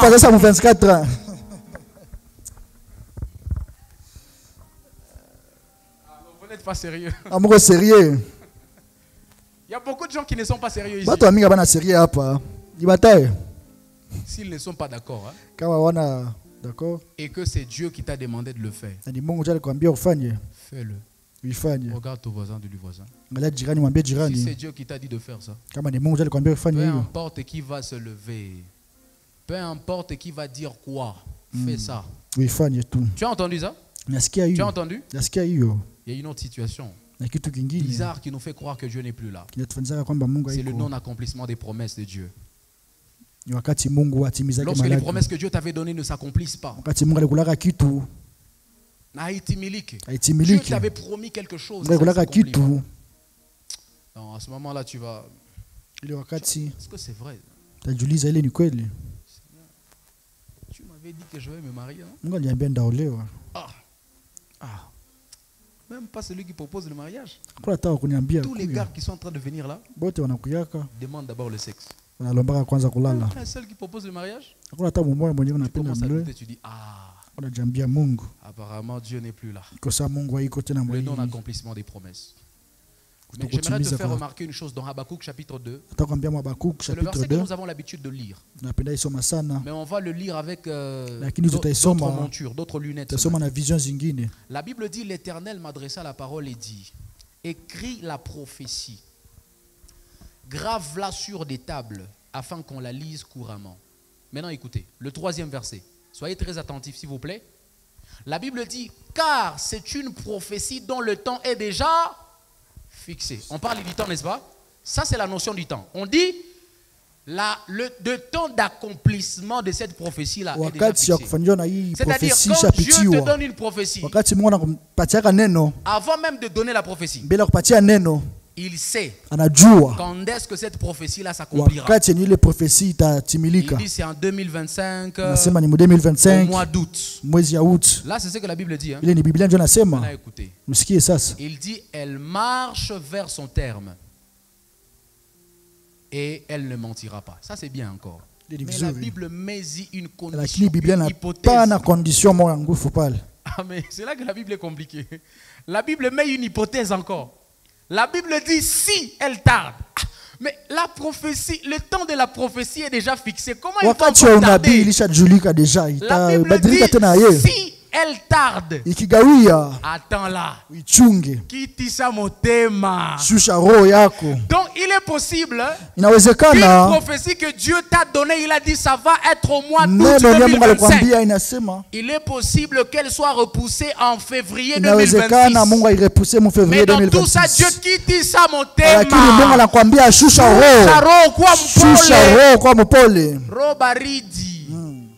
Parce que c'est Dieu qui contrôle le temps. Celui qui contrôle le temps, ce n'est pas ton oncle, c'est pas ton grand-père.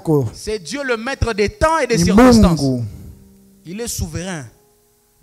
Donc maintenant, ne commencez pas à dire moi je ne sais pas, Dieu m'a menti. N'est-ce pas, il m'avait dit que je vais me marier cette année.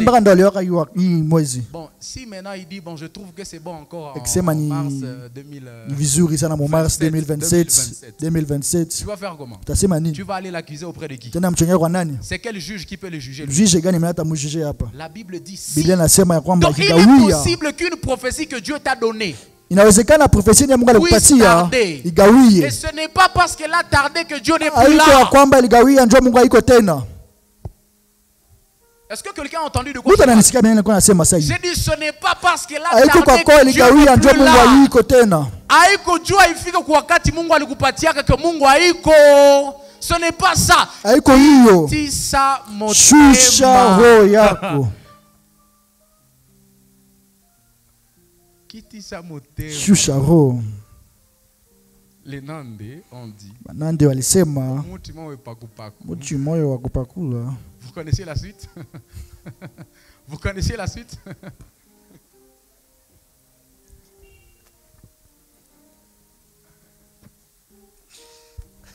envie de dire à quelqu'un ce matin. Dieu peut te donner une prophétie. Et cette prophétie-là ne s'accomplit pas au temps qu'il t'avait donné. Amen. Ce n'est pas l'occasion pour toi de dire que le pasteur est faux. Ce n'est pas l'occasion pour toi de dire que le prophète est faux. Ce n'est pas l'occasion pour toi de dire que celui qui t'avait donné ce message t'avait menti. Dieu avait menti. Dieu n'avait pas menti.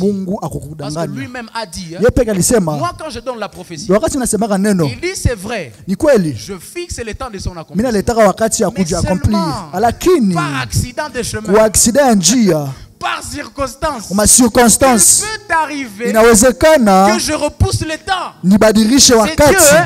Ça c'est Dieu, s'il vous plaît. Ça vous n'aviez jamais lu dans ce verset, non? Mais c'est la vérité. Il peut t'arriver dans ma souveraineté. Parce que moi je ne me fais pas conseiller. Je n'ai pas de conseillers autour de moi. Il peut t'arriver seulement que je me dise non. Ce temps ici n'est pas bon. Il faut que ça vienne maintenant en 2028. Quand il dit en 2028, même s'il dit 2040, maman, tu vas attendre ça. Parce que ce n'est pas ton grand-père qui contrôle le temps. C'est Dieu. Ce n'est pas ton oncle. Ta tante n'a aucun pouvoir sur le temps. Elle ne peut pas décaler le temps. La Bible dit Dieu fait toutes choses bonnes en son temps. Ce n'est pas au temps de tes parents. Ce n'est pas au temps de celui qui veut vivre la chose. C'est en son temps. Ton voisin dit le voisin. Il fait toutes choses bonnes à son temps à lui. Le temps ne nous appartient pas, mes amis. Le temps appartient à Dieu. Maintenant quand la prophétie ne s'accomplit pas, il ne doit pas dire que Dieu n'est plus avec toi.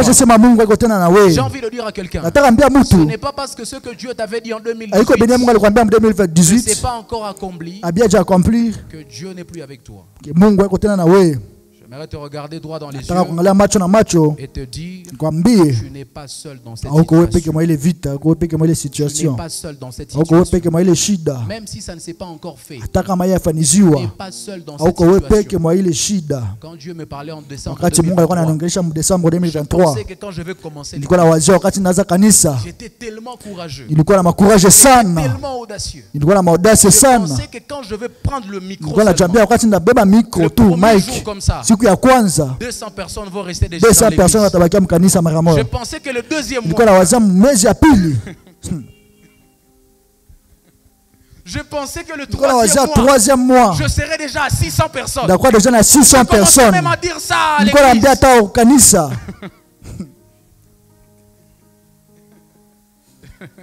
Parce que Dieu... Parce que Dieu m'avait dit, il m'a dit Caleb, il dit quand l'église va commencer, je vais amener beaucoup de gens. Il m'a dit Caleb, quand je vais commencer l'église, quand tu vas commencer, il m'a dit je vais t'imposer dans la ville de Butembo. Bon, vous, je ne sais pas comment vous entendez Dieu. Mais moi, j'entendais Dieu particulièrement. Je ne sais pas si vous avez déjà vécu ça, mais moi, j'entendais une voix qui me parlait. Pas les pensées, les convictions, c'est une voix. J'étais dans ma chambre. Si toi, tu n'as jamais vécu ça, je prie que Dieu te le fasse vivre aussi. Moi, j'ai entendu une voix me dire Caleb. Elle m'a même donné les chiffres. Elle m'a dit 500 personnes. 500 personnes. Aujourd'hui, Léo, quand je rentre en prière, je veux lui dire, il dit écoute, quand tu me disais, quand tu me parlais de 500 personnes coulées, tu ne savais pas que c'était à Butembo. Tu as oublié que c'est dans la ville de Butembo. Tu pensais que j'étais dans quelle ville? Mais malgré ça, je sais.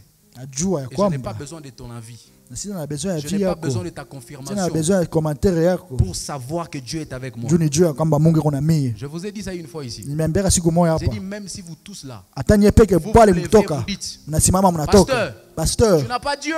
Nous on a compris, on s'est réunis et puis on a décidé de dire que nous on quitte ton église parce que tu n'as pas Dieu. Je vous dis la vérité, je peux continuer sans vous parce que c'est pas vous qui m'avez appelé, c'est Dieu qui m'a appelé. Je sais qu'il est avec moi.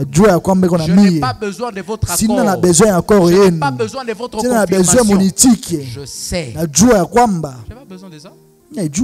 Oh, mais je vous dis la vérité. Vous m'avez déjà vu prêcher légèrement ici parce que le temple n'est pas rempli. Je prêche bien tous les jours. Même si des fois les gens viennent nombreux, des fois ils ne viennent pas nombreux. Je sais que j'ai Dieu. Une fois j'ai répondu à quelqu'un de cette église. Je lui ai dit moi, dis quand tu me regardes là, est-ce que tu te trouves devant un pasteur qui a encore besoin de te prouver qu'il a Dieu? J'ai dit, moi, je dois encore faire quoi pour te prouver que j'ai Dieu? Si tu ne sais pas voir que j'ai Dieu avec ce que je fais, tu n'as qu'à t'en aller. Si toi, tu n'as pas trouvé Dieu ici, c'est que tu n'es pas d'ici. Je vous dis la vérité. Je vous dis la vérité. Dites amen bien. Dites amen bien. Dites amen bien. Et dit j'ai Dieu. Le Dieu qui m'avait parlé de 500 personnes, il va les amener. Je vous dis la vérité. Je vais ajouter les chaises même. Parce que c'est ce qu'il est en train de me dire. Je vais ajouter les chaises. Parce que je sais que lui là, qui m'a donné l'argent, je n'en fais pas. Il va acheter les chaises. Il va aussi me donner les gens que je n'ai pas et qui vont se mettre sur les chaises. Je vous dis la vérité, je n'ai pas besoin d'un homme de Dieu. J'ai rêvé, maintenant Dieu m'a dit qu'il n'est plus avec toi. Je vais dire homme de Dieu, tu t'es trompé. C'est pas à moi que Dieu t'a demandé de venir. Je vous dis la vérité. Même quand ça ne s'accomplit pas, comme cela avait été dit, la Bible a dit il y a possibilité que ça tarde. Même si ça tarde, je vais attendre. Regarde encore ton voisin, tu lui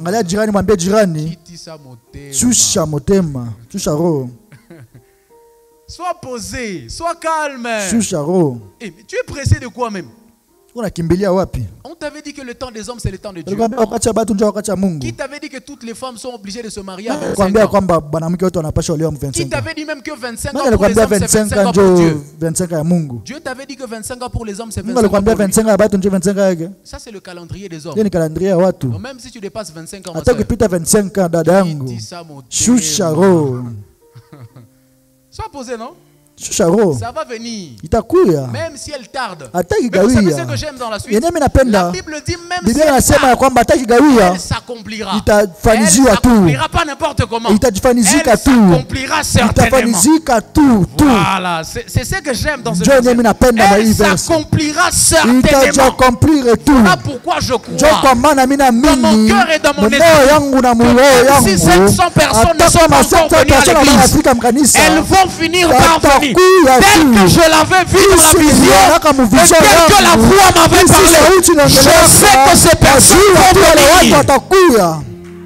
Je sais. Je n'ai pas besoin de confirmation d'un homme de Dieu. Je sais que ça va venir. Et ça ne m'intimide pas. Ça ne me fait même pas croire que j'ai diminué l'onction. Ça ne me fait pas croire ça.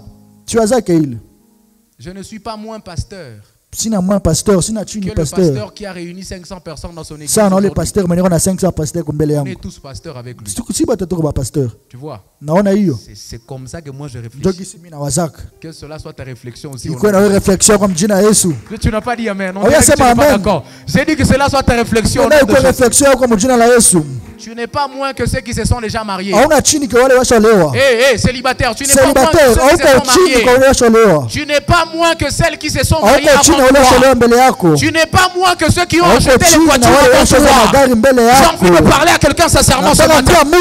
Ils ont acheté de la même manière qu'ils ont acheté. De la même manière je vais acheter. De la même manière ils se sont mariés. De la même manière je vais me marier. De la même manière ils ont réuni 500 personnes. De la même manière, ça va venir. Ça va venir. J'ai envie de dire à quelqu'un, dans la vie, tout est question de temps. Regarde ton voisin de lui voir. Tout est question de temps. On est une église de gens, des femmes qui ne se laissent pas intimider par l'histoire des gens. On est une église des hommes et des femmes qui sont tellement focus, qui sont tellement concentrés, qui ne se laissent pas intimider par les intimidations. Ils ne se laissent pas frustrer par les frustrations. Ils ne se laissent pas empaler par la peur des peureux. Nous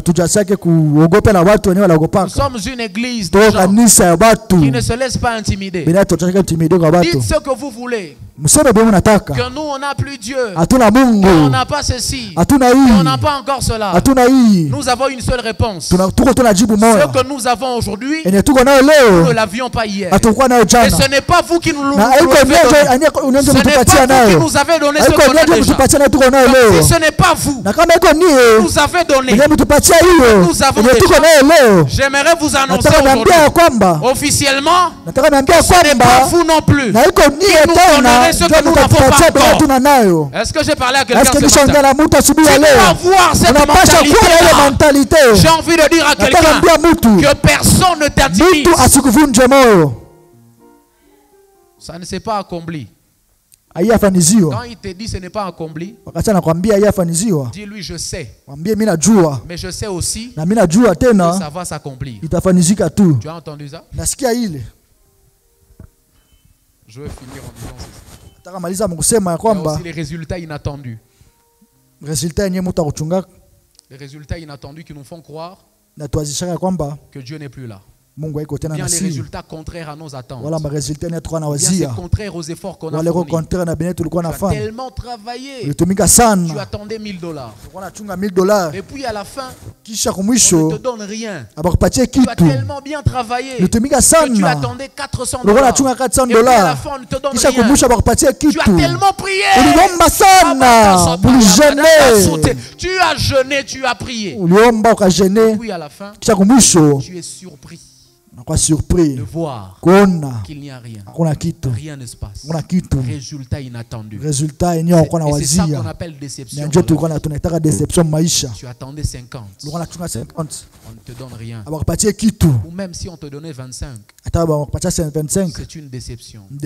J'ai envie de dire à quelqu'un, c'est peut-être une mauvaise nouvelle pour toi. J'aimerais dire à quelqu'un, il n'y a pas que les hommes qui déçoivent dans la vie. Dieu aussi peut décevoir. J'ai envie de dire à quelqu'un, il peut arriver que Dieu ne te donne pas ce que tu veux. Et quand il ne t'a pas donné ce que tu veux, tu diras toujours qu'il t'a déçu. Seigneur, j'attendais qu'il soit autant cette année. J'attendais ça. J'attendais acheter une parcelle. J'attendais construire cette année. Mais cette même année, tu n'as même pas trouvé une parcelle. Ah, t'as triangle. Même un petit triangle, tu n'as pas. Tu es déçu. Et même dans cette étape, plusieurs se découragent. Ils ont arrêté de servir Dieu. Ils ont arrêté de servir Dieu. À partir de ce moment où Dieu les a surpris avec des résultats inattendus. On lui avait dit, si tu donnes ta vie à Jésus, tu ne seras jamais en crise. Déjà si on te prêche comme ça, aïe, aïe, aïe. Toi tu seras maintenant le plus malheureux de tous les chrétiens. On t'avait dit, si tu te convertis, tu ne manqueras plus de rien. La Bible dit que Dieu pourvoit aux besoins de ses enfants. Déjà, on t'a prêché comme ça, tu seras le plus malheureux de tous les chrétiens. Et plusieurs ont abandonné Dieu. Il y a même certains d'entre vous là-bas qui ont commencé à se décourager. Parce que quand ils sont arrivés dans cette église, ils disaient, moi je veux ça, Seigneur, je veux ça et je veux ça. Quand il est arrivé ici, il est surpris de voir que Dieu ne lui donne pas ça. J'ai vu les gens quitter l'église. Même la nôtre ici, j'ai vu les gens. J'ai vu les gens quitter cette église. Ils ont quitté cette église parce qu'ils n'ont pas trouvé ce qu'ils voulaient chercher. J'ai envie de dire à quelqu'un, si tu es le genre de chrétien encore qui pense que Dieu donne toujours à ses enfants ce qu'ils veulent, c'est que tu es encore un enfant spirituel. Je vais dire à quelqu'un ce matin, tu peux oublier tout ce que j'ai prêché depuis le début, sauf ce que je te dis maintenant. Il est fatigué, hein? Tu peux oublier tout ce que je te dis, tout ce que je t'ai dit depuis le début, sauf ce que je te dis. Notre Père, je vais le dire seulement en français. Notre Père est tellement responsable qu'il ne donne pas toujours à ses enfants ce qu'ils veulent, mais il se rassure qu'il leur a donné ce qu'il leur faut. Tu as entendu ça? Dieu, ton Père, est tellement responsable qu'il ne te donnera pas toujours ce que tu veux, mais il se rassurera que même s'il t'a donné ce que tu ne voulais pas, c'est quand même ce qu'il te faut à ce moment-là. C'est comme ça que Dieu fonctionne. N'attends pas que Dieu te donne toujours ça. Si tu attendais l'argent, Dieu te donne d'abord une relation, une connexion. Rassure-toi que tu as d'abord bien pris soin de cette relation-là. Tu as bien entretenu cette connexion-là avant d'aller plus loin. Tu as entendu ça? Le fait d'être combattu et incompris par les proches nous fait aussi croire que Dieu n'existe plus. C'est le cas de Joseph. Lorsque vous lisez Genèse 37, il a été incompris par ses parents. Il a été incompris par ses frères. Il n'y a personne qui l'a compris dans sa famille. Atamutumoya, quand il a commencé à donner ces rêves-là, oh non, j'ai vu le soleil, la lune, et puis tout le monde est venu se prosterner. J'ai vu, on était en train de faire les gerbes, et puis ma gerbe s'est tenue debout. Toutes vos gerbes sont venues s'agenouiller devant ma gerbe. Oh, son père lui a dit, petit, il faut faire attention, hein. Ça c'est son père. Il lui a dit, petit, si tu continues comme ça là, je vais te flanquer là. Il faut arrêter ces histoires-là. Il faut arrêter ces conneries dans cette maison. Ses grands frères, la Bible dit, ils l'ont bakamuchukia Dieu incompris par ses frères. Mais cela n'était pas la preuve que Dieu n'était pas avec lui. Cela n'était pas la preuve que ce n'est pas Dieu qui avait dit ça. Alléluia. Que ceux qui ne te comprennent pas autour de toi ne te fassent pas croire que Dieu n'est plus avec toi. Même si ce sont des proches. Moi, je vous dis la vérité, c'est ma propre mère qui ne m'a pas compris quand j'ai commencé l'église. Mais cela ne disait pas que Dieu n'était pas avec moi. Il y a des gens proches. Des gens avec qui on marchait, un serviteur de Dieu sérieux. Tu sais qu'il est sérieux, il ne te comprend pas. Il ne veut même pas te comprendre. Mais cela n'est pas la preuve que Dieu n'est pas avec toi. Est-ce qu'on peut se tenir debout ce matin?